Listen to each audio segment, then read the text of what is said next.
Samarqand azaldan jahon ilm fani markazlaridan biri bo'lib kelgan. Bu ko'hna zamin Imom Buxoriy, Imom Motrudiy, Mirzo Ulug'bek, Qozizoda Rumiy, Ali Qushchi, Abdurahmon Jomiy, Alisher Navoiy, Abdullays Samarqandiy kabi ko'plab aziz avliyolar, ulug' allomalar beshigi, Sharq va G'arbni o'zaro bog'lagan, buyuk o'zgarishlar tutashgan chorrahadir. Jahonning barcha hududlaridan ilm istab, ma'rifat talab insonlar Samarqand sari intilganlar.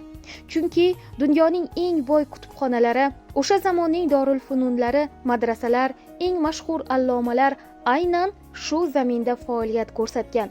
Bugungi kunda ham Samarqanddagi Aleksandr Sergeyevich Pushkin nomidagi viloyat axborot kutubxona markazi shu an'ananing munosib davomchisidir desak mubolag'a bo'lmaydi. Axborot kutubxona markazi ilm va ma'rifat maskani sifatida faoliyat yuritib, yosh avlodni kitobga oshno etish, bilimga bo'lgan ishtiyoqini kuchaytirish, vatanparvarlik va ma'naviyat ruhida tarbiyalashda ko'plab amaliy ishlar olib bormoqda. Kutubxonalar ma'rifat maskani, ma'naviyat beshigi hisoblanadi. Ular nafaqat kitob saqlanadigan joy, balki tarbiya, bilim va axloq o'chog'idir. Hozirgi kunda axborot texnologiyalari jadal sur'atlar bilan rivojlanayotgan bir vaqtda kutubxonamiz ham axborot texnologiyalariga asoslangan holda o'z faoliyatini olib bormoqda. Kutubxonamizda har kuni turli yoshdagi, turli qiziqishga ega kitobxonlar tashrif buyuradi. Yoshlar orasida kitobga bo'lgan muhabbat ortayotgani esa biz kutubxonachilar uchun eng katta mukofotdir. Tanlovlar, uchrashuvlar, badiiy kechalar, kitob taqdimotlari va eng faol kitobxon loyihalari orqali biz kitobxonlikni yanada targ'ib etmoqdamiz. Yurtimizda ma'naviyatni yuksaltirish, bilimli, keng fikrlaydigan avlodni tarbiyalash maqsadida amalga oshirilayotgan ishlar natijasini bizning kutubxonamizda yaqqol ko'rish mumkin. Bizda nafaqat kitoblar ko'p, balkim kitobxonlarimiz ham juda ham faol, bilimga chanqoq va mutolaaga oshno. Axborot kutubxona markazi faol kitobxonlarni aniqlash, ularni rag'batlantirish, kitobxonlik tadbirlarini o'tkazish va turli xil tanlovlar, masalan, Men sevgan kitob, Kitobxon oila, eng faol kitobxon kabi tanlovlarni tashkil etish orqali ham kitobga bo'lgan muhabbatni yanada kuchaytirmoqda. Oliy ta'lim, maktabgacha ta'lim, yozuvchilar uyushmasi va juda ko'p tashkilotlar bilan hamkorlikda o'tkazilayotgan tadbirlarimiz, uchrashuvlarimiz samara berayotgani juda ham bizni quvontirmoqda. Hozirgi kunda kutubxonachilar haqida aytib o'tsak agar, har yili Respublika axborot kutubxona markazi va Alisher Navoiy nomidagi O'zbekiston Milliy kutubxona tomonidan o'quv kurslarida ham kutubxonachilarimiz o'z malakalarini oshirib kelmoqdalar. Va albatta bir ta'kidlab o'tishim kerakki, kutubxonamizda elektron o'quv zalimiz dunyoda keng tan olingan xorijiy ilmiy bazalarga ulangan. Bu bazalar bilim olish, ilmiy tadqiqot olib borish va kasbiy rivojlanish uchun keng imkoniyat yaratadi. Kutubxona xodimlari foydalanuvchilarga elektron bazalardan samarali, to'g'ri foydalanish bo'yicha o'z maslahatlarini va amaliy ko'mak bermoqdalar. Kitoblar ko'p, kitobxonlar ham degan ibora kundan kunga haqiqatga aylanmoqda. Bu yurtimizdagi ma'naviy yuksalish, xalqimizning ma'rifatga intilishi, kitobga bo'lgan muhabbatining jonli ifodasidir. Kutubxonachi sifatida aytishim kerak, bizning eng asosiy vazifamiz bu jarayonni yanada jonlantirish, kitobxonlar safini kengaytirish va kutubxonani har bir fuqaro uchun sevimli maskanga aylantirishdan iborat.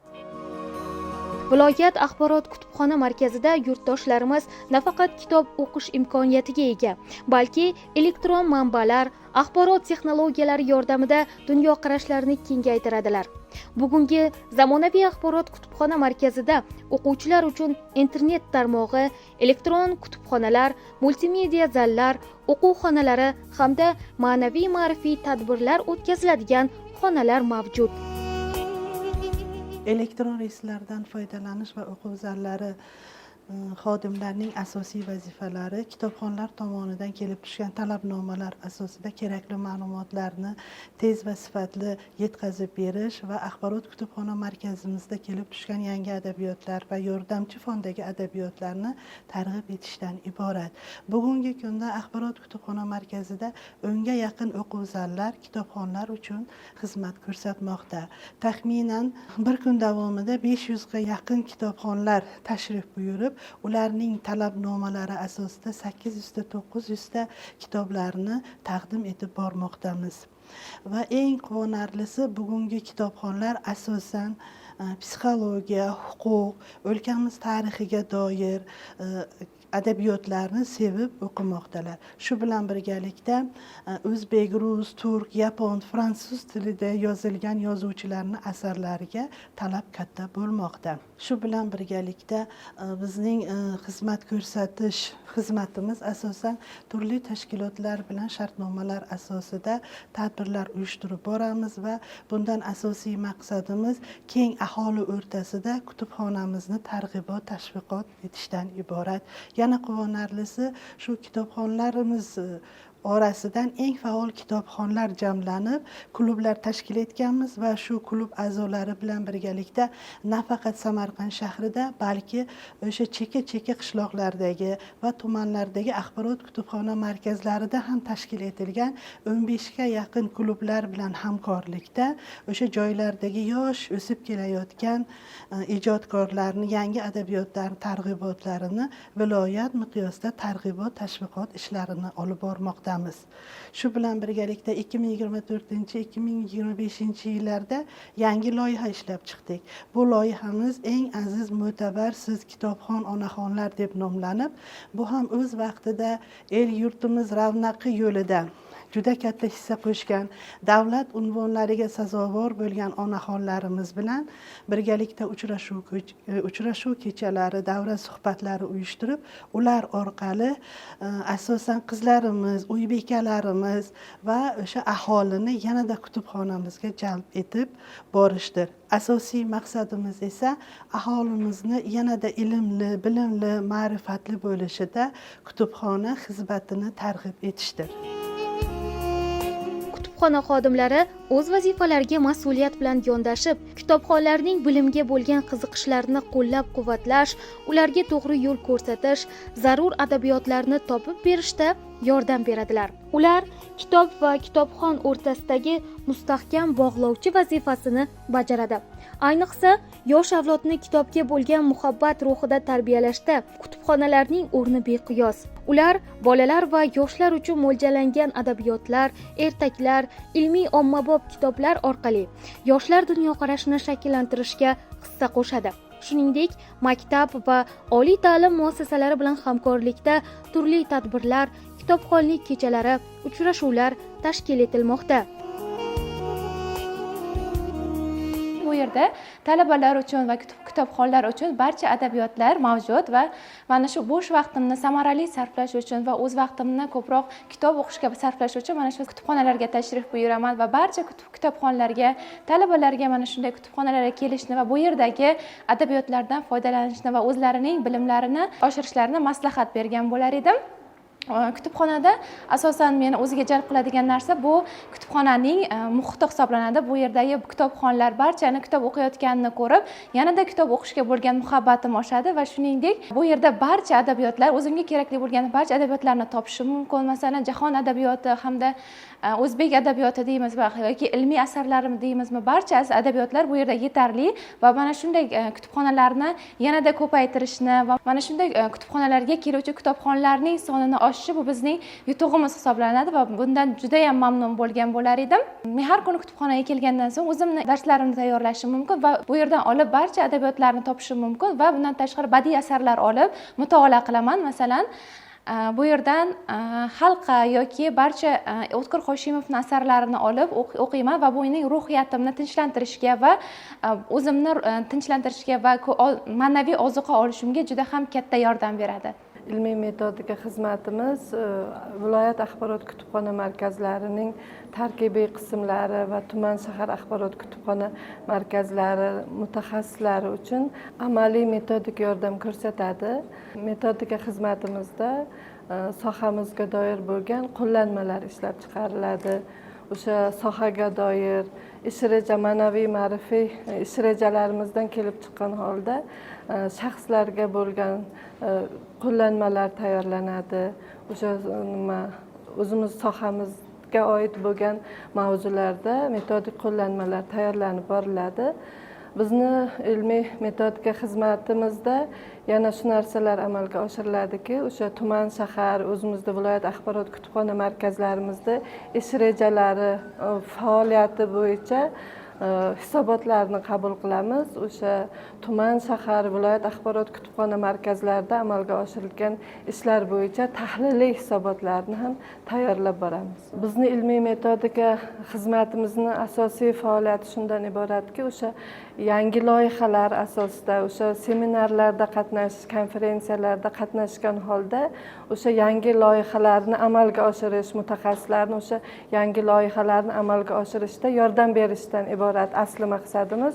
Shuning uchun bizni o'sha ilmiy metodika xizmatimiz kelgusidagi rejalarimiz ham o'sha yangi loyihalar, misol uchun foydalanuvchilarga zamonaviy xizmat ko'rsatish, tezkor xizmat ko'rsatishda qanday loyihalarni amalga oshirish yoki o'sha axborot kutubxona markazimizda fondlarni to'ldirishda yangi loyihalarni amalga oshiryapmiz. Kelajakda yana to'liq amalga oshirishni oldimizga maqsad qilib qo'ydik. Markaz fondida bosma adabiyotlar, gazeta, jurnallar, ilmiy ommabop nashrlar va o'quv qo'llanmalar saqlanadi. Shu bilan birga kitoblardan tashqari elektron kitoblar, audio kitoblar va multimedia resurslari ham keng qamrovda joy olgan. Axborot kutubxona fondlarini jamlash xizmati. Ushbu xizmat axborot kutubxonaning asosiy xizmatlaridan biri hisoblanadi. Bizning xizmatda kutubxonada doimiy kelib tushgan barcha o'sha resurslarni bizni bo'limda birinchi xizmatda jamlanadi. Kutubxona inventar raqamlari beriladi hamda kutubxonada kirim qilinadi. Asosiy vazifamiz respublika nashriyotlari bilan ishlaymiz. Doimiy o'sha respublika nashriyotlarida yangi chiqqan adabiyotlar ro'yxati bilan tanishib chiqib, kitobxonlarimizning talab va ehtiyojlarini inobatga olgan holda ushbu ro'yxat asosida kitoblar sotib olinadi. Undan tashqari gazeta va jurnallar obunasi yil davomida obuna tashkillashtiriladi va kutubxonamiz fondini boyitib boriladi. Yana bir xizmatimiz kutubxonada barcha o'sha kelib tushadigan yangi adabiyotlar sovg'a tariqasida kitobxonlar tomonidanmi yoki mahalliy yozuvchilar tomonidanmi sovg'a qilingan barcha adabiyotlar bo'lim xizmatimizda kirim qilinadi, qabul qilinib olinadi va fondga kirim qilinadi. Vazifamiz kitoblar kelganda doimiy o'sha kutubxonada kelib tushgan yangi adabiyotlar inventar raqamlar beriladi, kutubxona fondida kirim qilinadi hamda kutubxona o'sha shtempli urinib, kutubxona fondida keyin bo'limlarga, boshqa bo'limlarga berib chiqamiz. Hozirda kutubxonamizda umumiy fondimiz 650 mingga yaqin bo'lgan. 6 oy davomida kutubxonamizda 1000 ga yaqin adabiyotlar kirim qilindi. Bizda hozirda mustaqil davlatlar hamdo'stligi tomonidan ham o'sha boshqa davlatlardan ham kutubxonamizga kitoblar sovg'a qilinyapti. Oxirgi yillarda g'urur bilan aytishimiz mumkinki, 1000 ga yaqin adabiyotlar masalan Rossiya davlatidan, Tojikiston elchixonasi, Ozarbayjon elchixonalaridan sovg'alar qilindi kutubxonamizda. Kutubxonamizda nafaqat o'zimizning mahalliy talabalar, kitobxonlar, undan tashqari chet eldan kelgan mehmonlar ham doimiy kutubxonamizda mehmon bo'lishadi. Kutubxonamiz fondidan o'zlariga qiziqgan o'sha kitoblarni olib o'qishadi, mutolaa qilishadi. Bundan biz juda ham xursandmiz. Hamda o'sha kitobxonlarimizning talab va ehtiyojlari bizda doim birinchi o'rinda turadi. Bizni o'sha xizmatimizda talab va taklif degan xizmatlarimizda mavjud. unda o'sha barcha xizmatlarda foydalanayotgan kitobxonlarimiz bizni kutubxonada topmagan o'sha kitoblarini talab va taklif tarzida qoldirib ketishadi. Ushbu takliflar yuzasidan ro'yxatlar shakllantirib, kitobxonlarimizning talablarini bajarishga ko'proq harakat qilamiz. Axborot kutubxona markazimizda kataloglashtirish va axborot kutubxona fondlariga ishlov berish xizmati mavjud. Ushbu xizmatning ish faoliyati markazimizga kelib tushgan barcha yangi adabiyotlarga texnik hamda ilmiy, ya'ni universal o'nlik klassifikatsiya asosida ish olib boriladi. Uznil dasturida elektron katalog yaratiladi. Elektron katalogdan tashqari an'anaviy kataloglar bilan ham ish olib boriladi. Xizmatning ichida yig'ma elektron sektori mavjud bo'lib, yig'ma elektron sektori bilan ham ish olib boriladi. Uznil dasturida ishlash juda qulay bo'lgan. Kitobxonlar talab asosida kutubxonachining ham vaqti tejaladi. Qanaqa kitob kerak bo'lsa ham dastur orqali izlaydi va kitobxonlarga tez yetkazib beradi. Aynan u so'ragan kitob qayerda joylashganligi va qayerdan olish mumkinligi haqida. 2021-yildan yangi universal o'nlik klassifikatsiya asosida ish olib borilmoqdamiz. Mana 4 yildan beri yangi UDK sistemada ishlaymiz. Qulaylik tomonlari butun dunyo kutubxonalari bilan ish olib boradilar. Yangi UDK sistemasi. Shu uchun bizlar yangi UDK sistemada ish faoliyatini olib boramiz. Xizmatdagi ishlardan tashqari kataloglashtirish bo'limi 15 ta tuman va shahar axborot kutubxona markazlari bilan ham amaliy ishlar olib boriladi. 6 oy davomida 2025-yilda bizlar 700 nusxada yangi adabiyotlarga texnik hamda ilmiy ishlov berganmiz va kitobxonlarga mutolaa qilishi uchun topshirganmiz. Viloyat axborot kutubxona markazida muntazam ravishda adabiy kechalar, uchrashuvlar, ma'rifiy seminarlar, kitob taqdimotlari va o'quv seminarlari o'tkaziladi. Mazkur tadbirlarda yoshlar, talabalar, yozuvchilar, olimlar va kutubxonashunoslar faol ishtirok etadilar. Mana shu Pushkin nomidagi kutubxonaga men 83-yildan beri kelaman. Oliy o'quv yurtida o'qib yurgan paytimizda ham kutubxonadan foydalanardik. Farzandlarimiz ham, bugungi kunda shu nabiralarimiz ham, shogirdlarimiz ham mana shu kutubxonaga har doim intiladi. Chunki inson har doim o'zini hayotda bilimini mustahkamlash uchun, olgan bilimlarini mustahkamlash uchun bevosita mana shu kutubxonani o'rni juda ham katta. Chunki izlagan imkoniyatlarni, izlagan o'sha har qanday o'sha bilimga bo'lgan tashnalikni mana shu kutubxonadan olishadi. Men xursand bo'ladiganim, har doim mana shu kutubxonaga kelgan paytimda ko'proq yoshlarimizni ko'raman, ko'proq o'sha o'quvchilarimizni, shogirdlarimizni ko'raman. Shu bilan birgalikda katta yoshdagi o'rta yoshdagi hamyurtlarimiz ham mana shu kutubxonada qaysi zaliga kirsangiz hammasi shu kitob o'qiyotganini ko'rib xursand bo'laman. Albatta bu muhtaram prezidentimizning mana shu kitobxonani rivojlantirish bo'yicha bevosita chiqargan qarorlari bo'yicha ham birgina bitta Jomboy tumanini misolda oladigan bo'lsangiz, Nargiza Muhammadiyeva 12-umumta'lim maktabining o'quvchisi o'sha respublikada o'sha kitobxonlik bo'yicha o'rin olib, o'sha avtomobil olganligini ham bu yoshlarimizni intilganligini va katta muvaffaqiyatga erishganligidan bir dalolat deb bilaman. Bu o'quvchilarimiz soni ko'payib bormoqda. Albatta o'ylaymanki, inson har doim izlanishda bo'lsa, ota-ona ham farzandlariga mana shu kitobning o'rni, kutubxonaning o'rni haqida bevosita tushuntirib borar ekan, albatta kelgusida yoshlarimizni juda katta muvaffaqiyatlar erishishga mana shu kutubxonani katta ahamiyatga ega deb o'ylayman. Kitob insoniyat va jamiyat madaniyatining ajralmas bir qismi bo'lib, insoniyat taraqqiyotining hamma davrlarida insonlarni tarbiyalash, ularning aqliy rivojlanish vositasi bo'lib keldi. Kitob barcha sohaga oid bilimlarni to'plash, saqlash usuli sifatida ijtimoiy ishlab chiqarishni rivojlantirish, barcha ma'lumotlarning almashinuvida va taraqqiyotida katta ahamiyatga ega bo'ldi.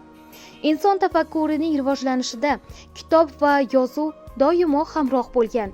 Ba'zi madaniyat va ma'rifat shakllari og'zaki aloqa munosabatlariga asoslangan bo'lsa-da, yozuv paydo bo'lgandan so'nggina hozirgi kungacha yetib keldi va voqelikka aylandi. Bugungi kunda Aleksandr Sergeyevich Pushkin nomidagi Samarqand viloyat axborot kutubxona markazi O'zbekistonda yetakchi kutubxonalardan biri hisoblanadi. Markazda kitobxonlarga xizmat ko'rsatuvchi 14 ta tarkibiy bo'lim faoliyat yuritadi. Kutubxonada dunyodagi 40 dan ortiq tilda va turli axborot tashuvchilardagi nusxa universal jamg'armaga ega. Axborot kutubxona fonlarini saqlash xizmatida 650 mingda atrofda adabiyotlar saqlanib kelmoqda.